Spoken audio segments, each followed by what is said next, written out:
Vous écoutez la leçon biblique de l'Église de la Science chrétienne indépendante de Plainfield, située à Plainfield, New Jersey, États-Unis d'Amérique. Leçon du dimanche 3 octobre 2021.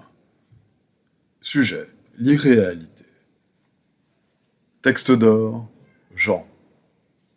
Ne jugez pas selon l'apparence, mais jugez selon la justice.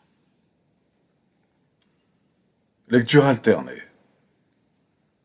Si nous marchons dans la chair, nous ne combattons pas selon la chair, car les armes avec lesquelles nous combattons ne sont pas charnelles, mais elles sont puissantes par la vertu de Dieu pour renverser des forteresses. Nous renversons les raisonnements et toute hauteur qui s'élève contre la connaissance de Dieu, et nous amenons toute pensée captive à l'obéissance de Christ. Nous sommes prêts aussi à punir toute désobéissance, lorsque votre obéissance sera complète. Vous regardez à l'apparence. Si quelqu'un se persuade qu'il est de Christ, qu'il se dise bien en lui-même que comme il est de Christ, nous aussi, nous sommes de Christ. La Bible. L'Éternel ne considère pas ce que l'homme considère. L'homme regarde à ce qui frappe les yeux, mais l'Éternel regarde au cœur. Ainsi parle l'Éternel. Maudit soit l'homme qui se confie dans l'homme, qui prend la chair pour son appui, et qui détourne son cœur de l'Éternel. Il est comme un misérable dans le désert, et il ne voit point arriver le bonheur. Il habite les lieux brûlés du désert, une terre salée et sans habitants. Béni soit l'homme qui se confie dans l'Éternel, et dont l'Éternel est l'espérance. Il est comme un arbre planté près des eaux, et qui étend ses racines vers le courant. Il n'aperçoit point la chaleur quand elle vient, et son feuillage reste vert. Dans l'année de la sécheresse, il n'a point de crainte, et il ne cesse de porter du fruit. Toi qui es l'espérance d'Israël, ô Éternel, tous ceux qui t'abandonnent seront confondus. Ceux qui se détournent de moi seront inscrits sur la terre, car ils abandonnent la source d'eau vive, l'Éternel. Guéris-moi, Éternel, et je serai guéri. Sauve-moi, et je serai sauvé, car tu es ma gloire.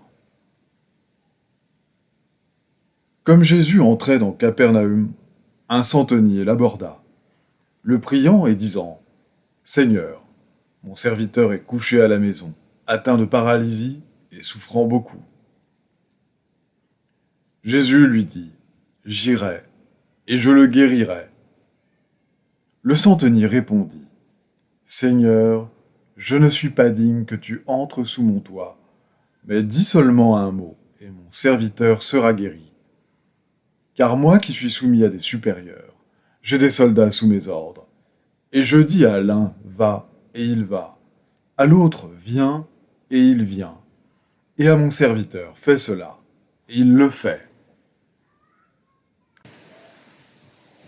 Après l'avoir entendu, Jésus fut dans l'étonnement, et il dit à ceux qui le suivaient : « Je vous le dis en vérité, même en Israël, je n'ai pas trouvé une aussi grande foi. » Puis Jésus dit au centenier : « Va, qu'il te soit fait selon ta foi. » Et à l'heure même, le serviteur fut guéri. Malgré tant de miracles qu'il avait faits en leur présence, ils ne croyaient pas en lui, afin que s'accomplît la parole qu'Ésaïe, le prophète, a prononcée. « Seigneur, qui a cru à notre prédication ? Et à qui le bras du Seigneur a-t-il été révélé ?» Aussi ne pouvaient-ils croire parce qu'Ésaïe a dit encore : « Il a aveuglé leurs yeux, et il a endurci leur cœur, de peur qu'ils ne voient des yeux, qu'ils ne comprennent du cœur, qu'ils ne se convertissent, et que je ne les guérisse. » Ésaïe dit ces choses lorsqu'il vit sa gloire et qu'il parla de lui. Cependant, même parmi les chefs, plusieurs crurent en lui. Mais à cause des pharisiens, ils n'en faisaient pas l'aveu, dans la crainte d'être exclus de la synagogue. Car ils aimèrent la gloire des hommes plus que la gloire de Dieu.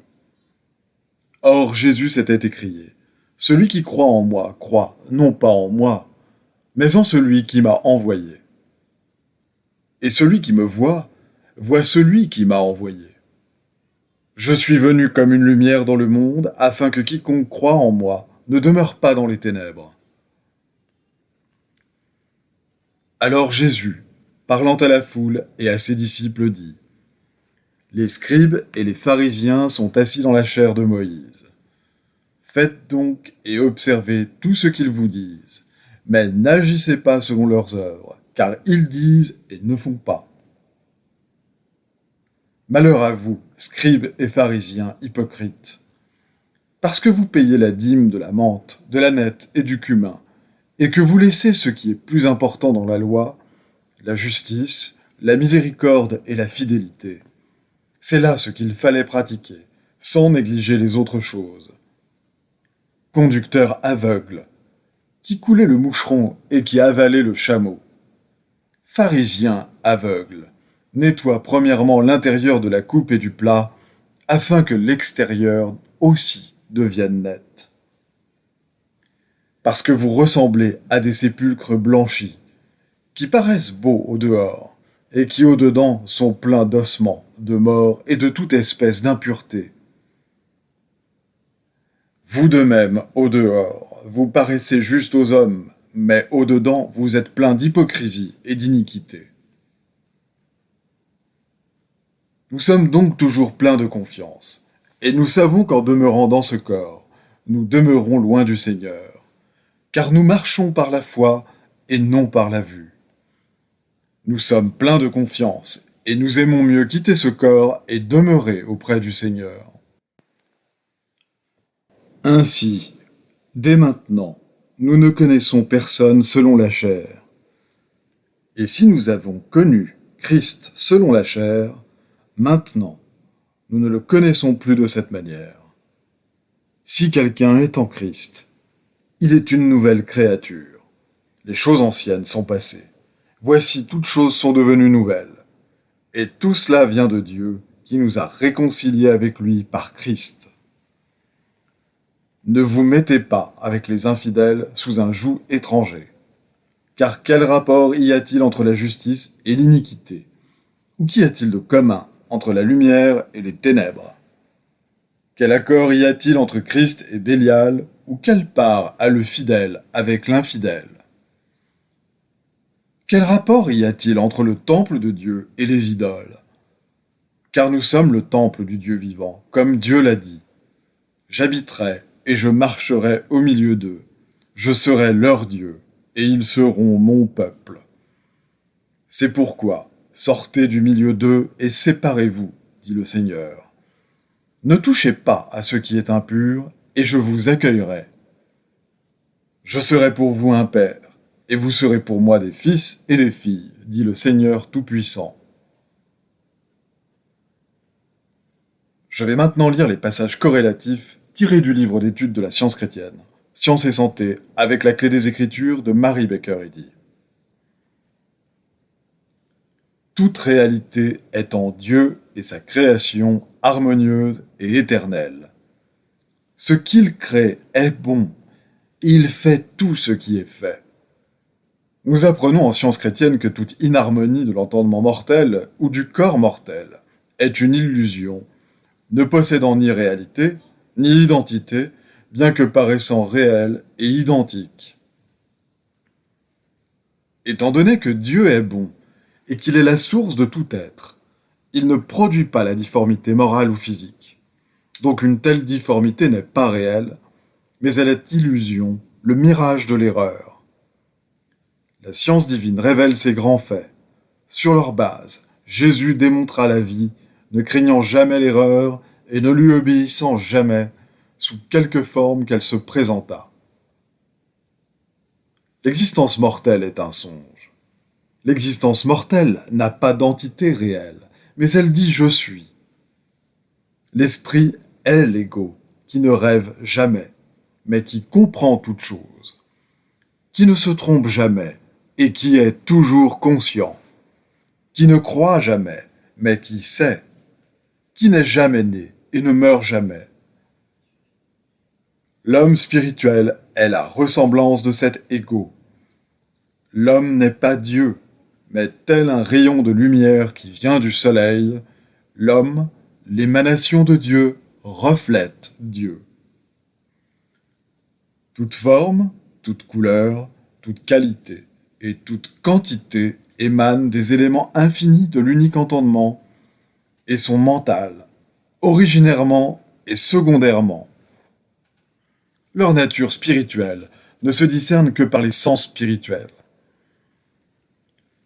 L'homme qui aime les choses du monde, en raison de sa sympathie pour la matière, est aux ordres de l'erreur et sera attiré par elle. Il ressemble au voyageur allant vers l'ouest pour faire un voyage d'agrément. La société est attrayante et les distractions passionnantes.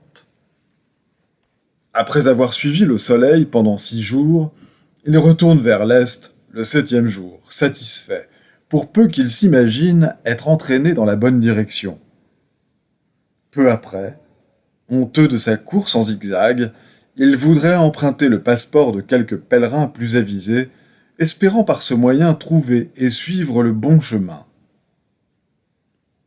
Si nous oscillons comme un pendule entre le péché et l'espoir du pardon, l'égoïsme et la sensualité, nous faisant rétrograder constamment, notre progrès moral sera lent.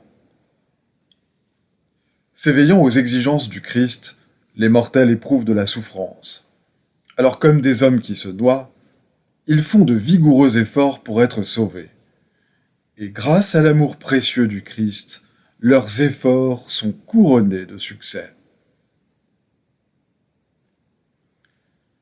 Ce que l'on appelle sens matériel ne peut témoigner que d'un sens mortel et temporaire des choses, tandis que le sens spirituel ne peut témoigner que de la vérité.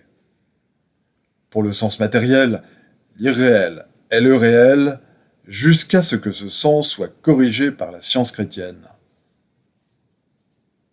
Le sens spirituel, en contradiction avec les sens matériels, implique l'intuition, l'espérance, la foi, la compréhension, la réalisation, la réalité.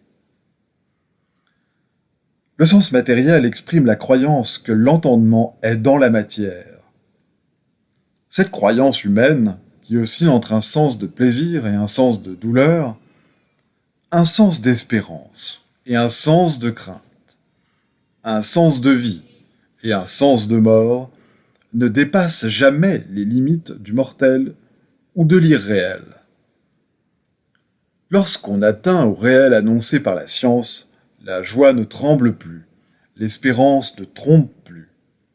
Les idées spirituelles, comme les nombres et les notes, partent du principe et n'admettent aucune croyance matérialiste. Les idées spirituelles conduisent à leur origine divine, Dieu, et au sens spirituel de l'être. Un scientiste chrétien et un adversaire de la science chrétienne peuvent être comparés à deux artistes.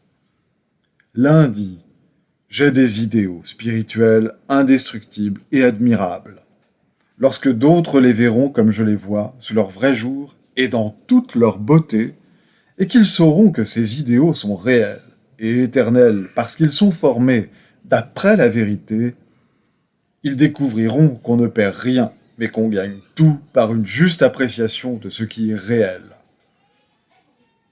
L'autre artiste réplique « Vous allez à l'encontre de mon expérience. Ma pensée ne forme que des idéaux à la fois mentaux et matériels. Il est vrai que la matérialité rend ces idéaux imparfaits et destructibles. Cependant, je ne voudrais pas échanger les miens contre les vôtres, car les miens me procurent beaucoup de plaisirs personnels et ils ne sont pas si exagérément transcendantaux. Ils exigent moins d'abnégation de soi et tiennent l'âme bien cachée. D'ailleurs, je n'ai pas la moindre intention d'abandonner mes anciennes doctrines ou mes opinions humaines. » Cher lecteur, quelle image mentale ou pensée extériorisée accepteriez-vous comme réelle? La matérielle ou la spirituelle? Vous ne pouvez avoir les deux. Vous manifestez votre propre idéal.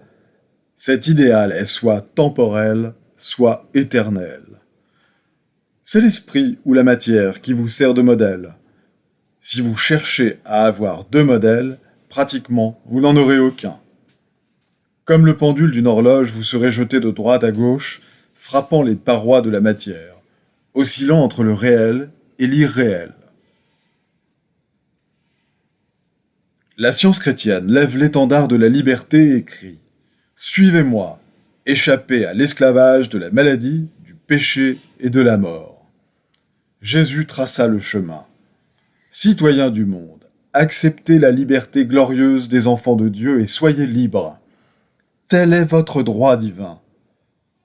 C'est l'illusion du sens matériel, non la loi divine qui vous a liés, qui a entravé la liberté de vos membres, paralysé vos facultés, affaibli votre corps et défiguré la table de votre être.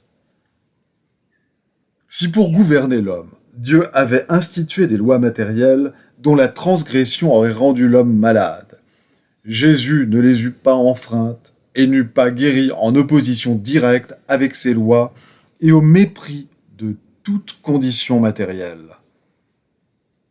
La transmission de la maladie ou de certains traits caractéristiques de l'entendement mortel serait impossible si ce grand fait de l'être était compris. Savoir que rien d'inharmonieux ne saurait pénétrer l'être, car la vie est Dieu. L'hérédité est un sujet fécond sur lequel la croyance mortelle peut épingler ses théories.